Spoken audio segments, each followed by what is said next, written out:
മറ്റൊരു പ്രധാനപ്പെട്ട വാർത്തയിലേക്ക് പോവുകയാണ്. ബംഗ്ലാദേശിൽ വീണ്ടും ജെൻസി സംഘർഷം ഉണ്ടായിരിക്കുന്നു എന്ന ഒരു വാർത്തയാണ് ലഭിക്കുന്നത്. ജെൻഇസഡ് പ്രക്ഷോഭ നേതാവിന്റെ കൊലയ്ക്ക് പിന്നാലെയാണ് ഇത്തരത്തിലൊരു സംഘർഷത്തിലേക്ക് മാറിയത്. ബംഗ്ലാദേശിൽ വീണ്ടും ഒരിടവേളയ്ക്ക് ശേഷം വീണ്ടും ഒരു സംഘർഷം അല്ലെങ്കിൽ ഒരു കലാപത്തിലേക്ക് പോകുന്ന ഒരു സാഹചര്യമാണ് ഇപ്പോൾ ഉള്ളത്. ജെൻഇസഡ് പ്രക്ഷോഭ നേതാവിന്റെ കൊലയ്ക്ക് പിന്നാലെയാണ് ഇത്തരത്തിലെ ഒരു സംഘർഷത്തിലേക്ക് നയിച്ചത്. അതിന്റെ ദൃശ്യങ്ങളടക്കം ലഭ്യമാണ്. നമുക്ക് ആദ്യം ആ ദൃശ്യങ്ങളിലേക്കൊന്ന് പോകാം.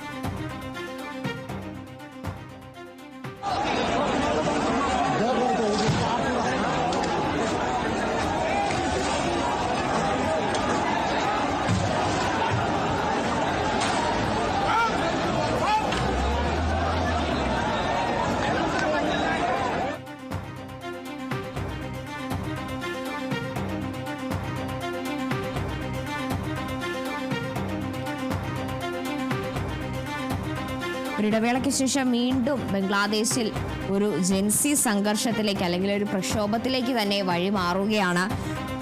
ജെൻഇസഡ് പ്രക്ഷോഭ നേതാവിന്റെ കൊലയ്ക്ക് പിന്നാലെയാണ് ഇത്തരത്തിലൊരു സംഘർഷത്തിലേക്ക് ജെൻസി കടന്നിരിക്കുന്നത്.